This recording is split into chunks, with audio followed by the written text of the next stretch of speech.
Hakimpet sports హాస్టల్లో 7వ తరగతి స్టూడెంట్ ఆత్మహత్య యత్నంపై అనుమానాలు వ్యక్తం చేస్తున్నారు విద్యార్థి తల్లిదండ్రులు. శ్రీనాథ్ ఆత్మహత్య యత్నానికి హాస్టల్ వార్డెనే కారణమంటూ ఆరోపిస్తున్నారు. విద్యార్థి ఉరివేసుకున్నాక వార్డెన్ ఎందుకు విద్యార్థి దగ్గరకు వెళ్లలేదని ప్రశ్నించారు. విద్యార్థి చావు బ్రతుకుల మధ్య ఉన్న తమకు ఎందుకు సమాచారం ఇవ్వలేదని ఆవేదన వ్యక్తం చేశారు. యాజమాన్య నిర్లక్ష్యం, వార్డెన్ ప్రవర్తనపై సమగ్ర విచారణ జరపాలని డిమాండ్ చేస్తున్నారు తల్లిదండ్రులు. దీనికి సంబంధించిన మరింత సమాచారాన్ని మా ప్రతినిధి సుజాత అందిస్తారు. స్పోర్ట్స్ స్కూల్లో 7వ తరగతి చదువుతున్నటువంటి శ్రీనాథ్ ఆత్మహత్యయత్నానికి ప్రయత్నించినటువంటి ఘటన అందరినీ కలిసివేసింది. అసలు 7వ తరగతి చదువుతున్నటువంటి శ్రీనాథ్కి ఇంటి దగ్గర ఎలాంటి ఒత్తిళ్లు లేవు. మరి స్కూల్లో ఎందుకు తను సూసైడ్ చేసుకొని చనిపోవాలని అసలు ఆలోచన ఎలా వచ్చింది అనే దానికి అనేక అనుమానాలు వ్యక్తమవుతున్నాయి. ప్రస్తుతం వెల్నెస్ హాస్పిటల్లో ట్రీట్మెంట్ అందిస్తున్నారు. అయితే కుటుంబ సభ్యులు మాత్రం అనేక ఆరోపణలు చేస్తున్నారు. శ్రీనాథ్ యాక్టివ్గా ఉండేవాడు, స్కూల్ వాళ్ళ మీదే మాకు అనుమానం ఉంది అని చెప్తున్నారు. వాళ్ళతో మాట్లాడదాము. అంటే ఏ వ్యక్తి అయినా సరే హాస్టల్లో ఉన్నప్పుడు కొంత చదువు ఒత్తిడి ఉండొచ్చు, కుటుంబ సభ్యులకి దూరంగా ఉండొచ్చు.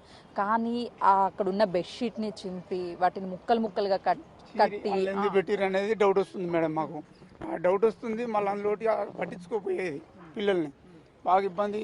అంటే మాకు ఇప్పటిదాకా తెలియదు. ఇప్పుడు అలా క్లాత్లు ఎందుకు ఉంటాయి మేడం? ఉత్తగా సీరుకొని పెట్టుకునేది కాదట. సీరి ఆల్రెడీ ఉన్నాయట క్లాత్లు.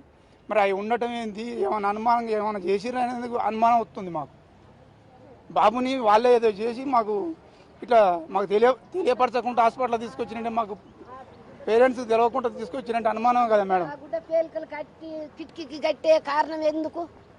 అది చూసుకోరా అల్ల ఉన్న సార్లు. ఏ కిటికీ బాగలేదు, ఏ పిల్లలకి ఏ దోమలు కరుస్తున్నాయి, ఏ పిల్లలు ఎట్లున్నారని చూసుకోరా. ఆలోచన వాళ్ళకి లేదా? స్కూల్ అంటే అంత నిర్లక్ష్యం చేస్తారా? ఏమిటికి చేసిర్రు అట్లా? అల్లా అసలు గుడ్డ పేలికలు యాంచి వచ్చినాయి, ఎన్నడూ చూడలేదా? ఇప్పుడు 7-8 ఏళ్ల నుంచి కట్టొచ్చు ఆ బడి. అయాడి నుంచి ఆడదానికి ఆ బళ్ళకి పోయి నువ్వు చెక్ చేసుకోవా? నువ్వు చూడవా? అరే ఎవరు కట్టిర్రా ఈ గుడ్డ పేలికలని వాళ్ళని గద్దాంచవా? మాకు ఎందుకు అమ్మ, మాకు భయం అవుతుంది. అమ్మా నా తండ్రి, ఏదో జరిగింది మేడం. నాయ్య మంచి హెల్త్గా ఉంటాడు, హుషారుగా ఉంటాడు, నా పండు మంచిగా ఉంటాడు, బాగుంటాడు. తల్లిదండ్రులు దూరంగా ఉన్నప్పటికీ హాస్టల్లో పిల్లలు బాగా చదువుకోవాలి అని అనుకుంటాము. వాళ్ళ హాస్టల్ వాళ్ళ మీద, టీచర్స్ మీద చాలా నమ్మకంతో ఉంచుతాం. కానీ ఇప్పుడు ఇలా జరిగితే ఇంకొక తల్లిదండ్రులకి నమ్మకం ఉండదు మేడం. కనీసానికి చిన్న స్క్రూ పైన కానీ చెప్పాలి.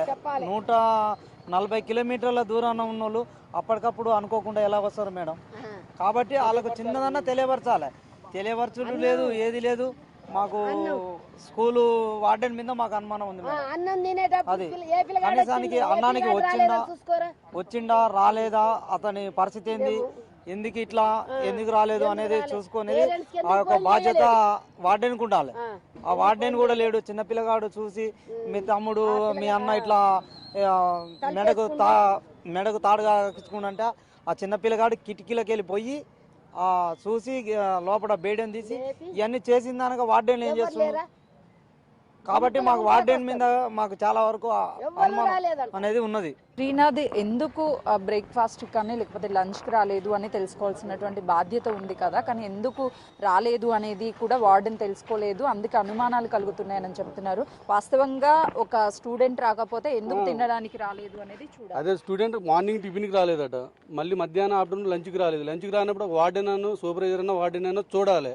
చూడకుండా వాళ్ళ సంబంధం లేనట్టుండి నిర్లక్ష్యం వల్ల ఇట్లా చేసిన వాళ్ళు సరే ఆటోమేటిక్ పేరెంట్స్కి ఫోన్ అన్న చేయాలి. ఇన్ఫర్మేషన్ ఇట్లా జరిగినప్పుడు పిల్లగాళ్ళ పేరెంట్స్ ఫోన్ చేసిందా కానీ వార్డెన్ ఫోన్ చేయలేదు. ఏం చేస్తారు ఆ వార్డెన్? నిర్లక్ష్యం, ఇంత నిర్లక్ష్యం ఉండి పిల్లగాళ్ళు ఏమైనా పరిస్థితి ఏంది ఇప్పుడు మాది? శ్రీనాథ్ ఆరోగ్య పరిస్థితి మీద ఏమన్నా డాక్టర్స్ చెప్తున్నారు? డాక్టర్ ఏమంటారు, అబ్జర్వేషన్లో పెట్టినా 24 hours తర్వాత ఏదైనా చెప్తాను వాళ్ళు అంటారు. ఎన్నిసార్లు అడిగినా అదే చెప్తున్నారు.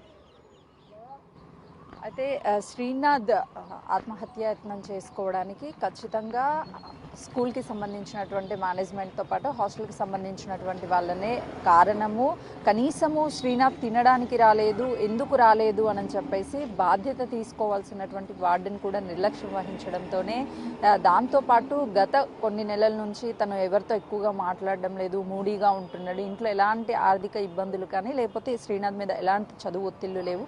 స్కూల్లోనే ఏదో జరిగి ఉంది కాబట్టి మేము ఆల్రెడీ పోలీసులకి ఫిర్యాదు చేశాము. పోలీసులు దర్యాప్తు చేస్తున్నారు కేసును కూడా. మాకు స్కూల్ వాళ్ళ మీదే అనుమానం ఉంది. శ్రీనాథ్ ఎందుకు ఆత్మహత్యాయత్నానికి పాల్పడ్డాడు అనేది మాకు తెలియాలి, మాకు న్యాయం జరగాలి అని చెప్పేసి కుటుంబ సభ్యులు డిమాండ్ చేస్తున్నారు. కెమెరామెన్ వినోద్తో సుజాత, కోంపల్లి వెల్నెస్ హాస్పిటల్.